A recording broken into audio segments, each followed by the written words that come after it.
Friends, அஸ்ஸலாமு அலைக்கும். வாங்க, எப்படி இருக்கீங்க? நல்லா இருக்கீங்களா?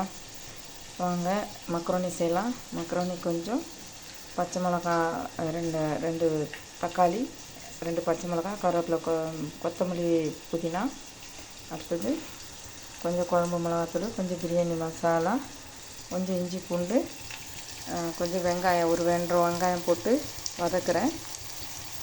ஒரு பட்டை, கிராம்பு, ஒரு ஏலக்காய், ஒரு கிராம்பு, ஒரு பட்டை போட்டு வெங்காயம் ஒரு வெங்காயமும் ஒரு பாதி வெங்காயம் போட்டிருக்கேன்.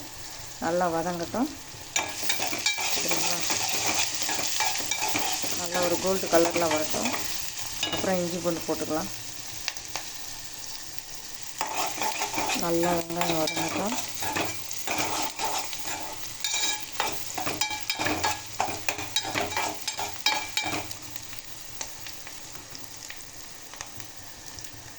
இப்போ பாருங்கள், வெங்காயம் நல்லா இன்னும் கொஞ்சம் வதங்கட்டும். வெங்காயம் கொஞ்சம் நல்லா வதங்கின பக்கம் 1 டீஸ்பூன் இஞ்சி பூண்டு, ஒரு 1/2 டீஸ்பூன் போதும் இஞ்சி பூண்டு. கொஞ்சம் இஞ்சி பூண்டு நல்லா வதங்கிடுச்சு. இப்போ புதினா போடும், தக்காளி புதினா போட்டு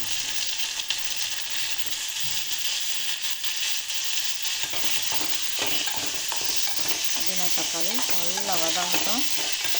நல்லா கிரேவி மாதிரி வரட்டும். புதினா தக்காளி அடுப்பை குறைச்சிக்கலாம். உப்பு தேவையான உப்பு போடலாம். புதினா கொத்தமல்லி நல்லா வதங்கட்டும். ஃப்ரெண்ட்ஸ், தக்காளி நல்லா வதங்கிடுச்சு. சரிங்களா? தக்காளி நல்லா வதங்கிடுச்சு. இப்போ மசாலா போட்டுக்கலாம். இப்போ கொஞ்சம் தண்ணி தேவையானது, கொஞ்சம் மசாலா தான்.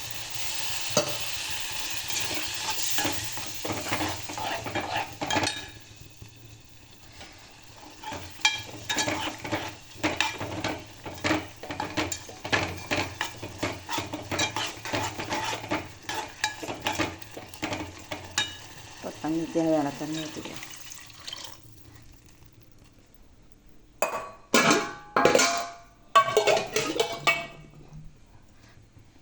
தண்ணி கொஞ்சம் எக்ஸ்ட்ரா வைக்கலாம்.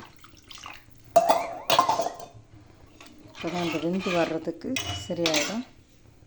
இப்போ மக்ரோனி போட்டுக்கலாம்.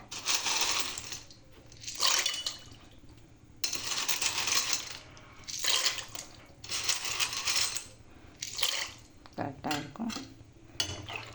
உப்புலாம் எல்லாம் போட்டாச்சு, கரெக்டாக இருக்கும். நல்லா வெந்து வரட்டும், அப்புறம் பார்க்கலாம்.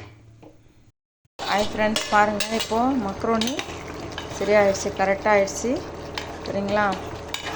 நல்லா டேஸ்ட்டாக இருக்கும். இதேமாதிரி செய்து பாருங்கள். கார சேமியா மாதிரி இது மக்ரோனி நல்லாயிருக்கும். ஒரு பிரியாணி வாசனை வரும். அவ்வளோதான், முடிஞ்சிருச்சு. ஆஃப் பண்ணிடுறேன்.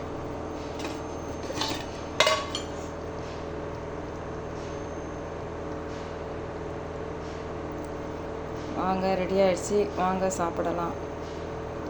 பிடிச்சா லைக் பண்ணுங்கள், சப்ஸ்கிரைப் பண்ணுங்கள், ஷேர் பண்ணுங்கள். ஓகே, பாய். அடுத்த வீடியோவில் பார்க்கலாம்.